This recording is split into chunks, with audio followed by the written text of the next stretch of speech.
Thank you, Mr President. Senator Brandis. Thank you, Mr President. On Wednesday, the 2nd of August 1972, Mr Murray Hill, a Liberal member of the South Australian Legislative Council, rose to move the second reading of the Criminal Law Consolidation Act Amendment Bill. The effect of the bill was to provide that homosexual acts between consenting adult males should no longer be offences under the criminal law. The bill passed the Legislative Council, and a few weeks later it was moved in the House of Assembly by the member for Bragg, Dr David Tonkin, where it also passed. I never met Murray Hill, although most of us know his son, Robert Hill, the longest-serving leader of the Liberal Party in the Senate. Dr Tonkin would go on to become a Liberal Premier of South Australia. Murray Hill's bill was the first step taken in any Australian parliament to reform the laws discriminating against homosexual people. The word gay had not entered the vocabulary at that time, at least not in the sense we use it today. In the quarter century that followed, all of the states and territories, under governments of both political persuasions, would follow suit. The last was Tasmania, where private consensual homosexual acts continued to be a crime until as recently as 1997. The decriminalisation of consensual homosexual acts removed a stigma which had blighted the lives of hundreds of thousands of Australians. There would, I dare say, be very few people today who would argue that the removal of that stigma was not a good thing, although it is surprising to think that it only occurred so recently. But merely to decide that conduct should not be the subject of the criminal law is a long way short of acceptance. By decriminalising consensual homosexual acts, the Australian community only began its long, halting journey to recognising the complete equality of gay people, a journey first of toleration, then of acceptance, then of respect, and, at last, of embrace. In the coming days, 45 years since Murray Hill and his colleagues in the South Australian Parliament set Australia on that journey, this week in the Senate and next week in the other place, we will complete it. These late spring and early summer days of 2017 will always be remembered as a time when the Parliament heeded the wishes of the overwhelming majority of Australians that ours should be a society defined by greater decency, truer equality, more complete freedom.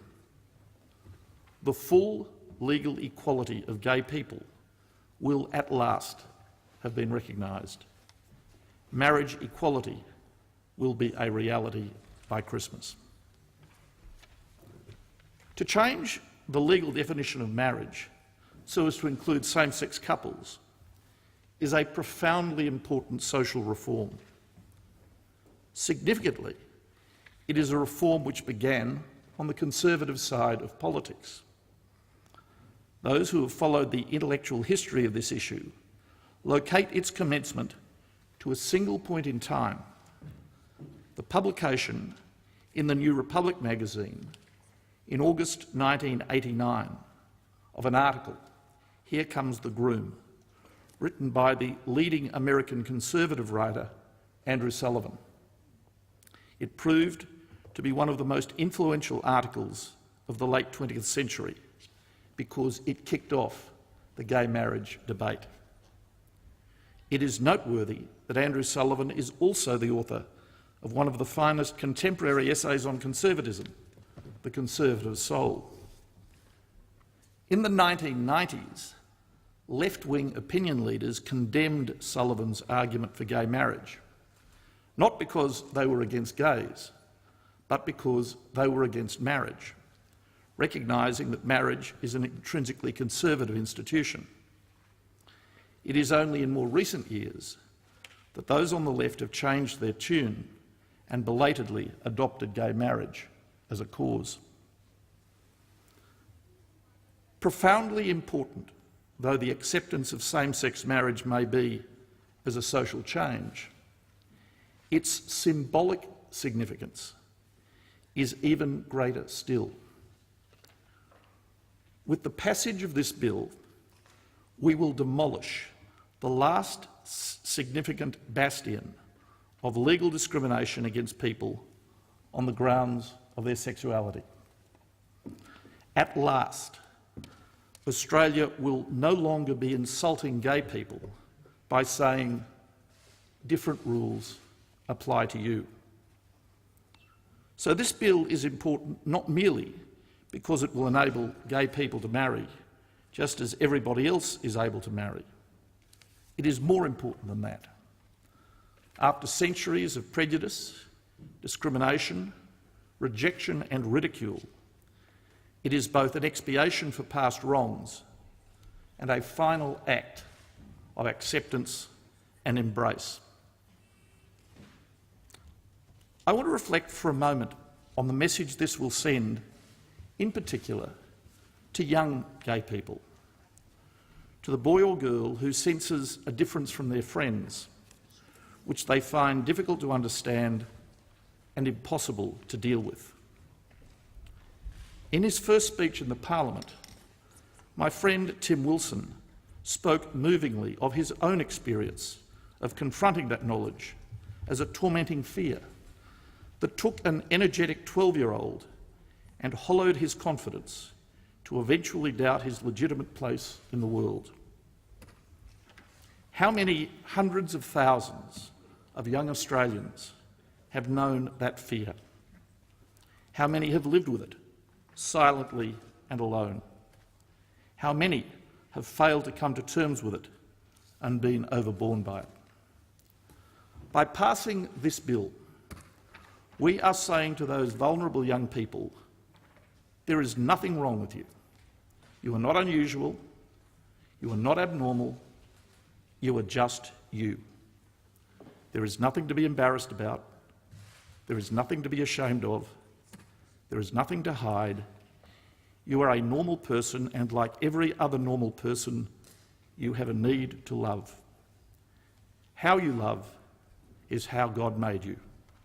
Whom you love is for you to decide and others to respect.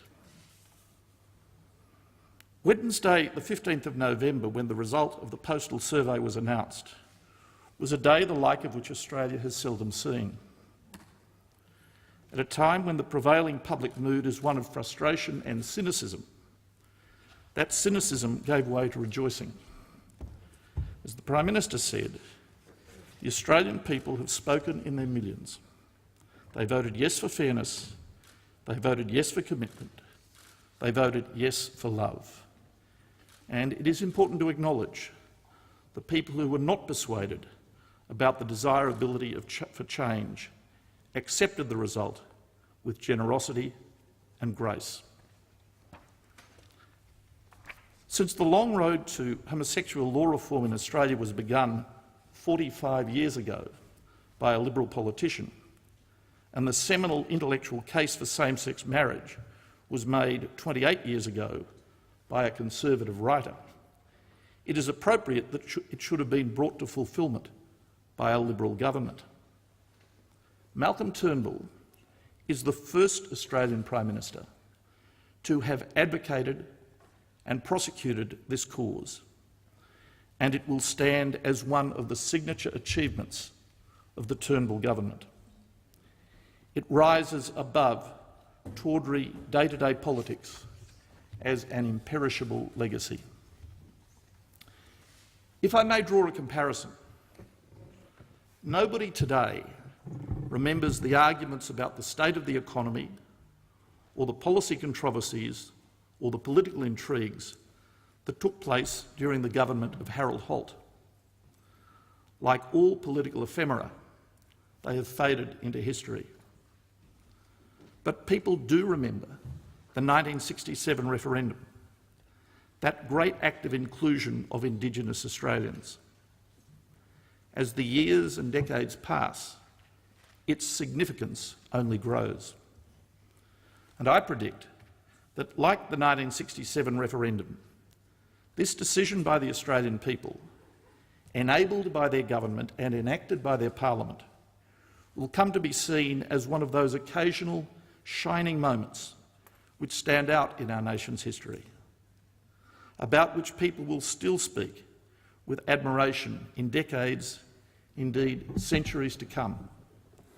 One of those breakthroughs which have, as the wheel of history turns, defined us as a people. As Senator Dean Smith said in his speech introducing this bill, success has many fathers. And although this achievement was brought to fulfilment by a Liberal government and a Liberal Prime Minister, it would be churlish not to acknowledge the role of so many in the Labor Party in also promoting this cause. I can well imagine their frustration during the 6 years of the Rudd and Gillard governments when the cause was delayed, because it is the same frustration I have felt at times with leaders on my own side of politics. But in the end, through long years and many false steps on both sides of politics, through many stops and starts, we have come at last to this end. As Martin Luther King famously said, the arc of the moral universe is long, but it bends towards justice. The bill we are debating tonight is the work of many hands, but it is our colleague Dean Smith who was the author of the final version. Dean has, through a long and politically difficult process, displayed abundant tenacity and conspicuous moral courage. I was privileged to have been Dean's confidant at critical times in the last several weeks, and I know better than most the burdens of stress, of loneliness and of hurt he endured to make Australia a better place for countless others. Whatever else he may achieve in what has already been a significant political career, Dean Smith will always be remembered for this. Dean is one of a group of parliamentarians who, in the 45th Parliament, resolved, at some considerable risk to their own political careers, that they would not allow this issue to be pushed off any further. Among them, we should recognise in particular the member for Goldstein, Tim Wilson, the member for North Sydney, Trent Zimmerman, and the member for Brisbane, Trevor Evans. But, of course, towering above this debate, we must acknowledge the seminal role of the member for Leichhardt, Warren Entsch. Warren Entsch deserves to be remembered as, indeed I dare say, is already well on the way to becoming one of the great folkloric figures of Australian politics. Many think him an unlikely champion of the cause of same-sex marriage. And yet he is in many ways its ideal champion, embodying as he does, in his exuberance, in his generosity, in his larrikin spirit and his gentle soul, so many of the qualities which are so essentially Australian. In the years to come, he deserves to be celebrated in song and story, an icon of our age. I also acknowledge the important role in the 44th Parliament of the former member for Longman, Wyatt Roy, who, more than most, kept this issue alive during the time of Prime Minister Abbott. I find it amusing and not a little satisfying that so many of those on my side of politics who have made marriage equality possible have come from the Queensland LNP. I want to acknowledge the contribution of a few others. My own office has worked with many to bring about this reform for a long time. To my staff, in particular to my former Deputy Chief of Staff, Josh Folkes, my Senior Advisor, Dr Susan Cochrane, and above all, my Chief of Staff, Liam Brennan, you have played a crucial role in the history which is being made today. I wish also to acknowledge the officers of the Attorney-General's Department, led by Ashley Saint, who worked tirelessly on the initial exposure draft of the bill published last year, from which much of the current bill is drawn, and have also prepared the technical amendments, which I will move in the committee stage, which will ensure consistency between this bill and the rest of Commonwealth law. Mr. President, Australia may have been slow to reach this day. We are the last of the English-speaking democracies and one of the last countries in what was once called Western Christendom to embrace marriage equality.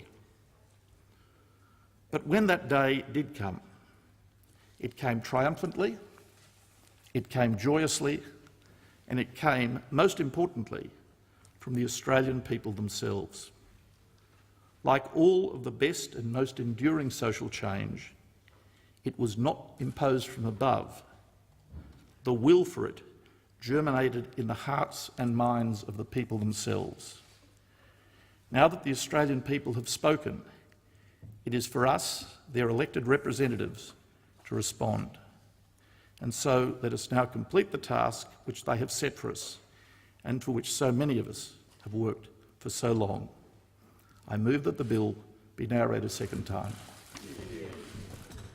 The question is that the bill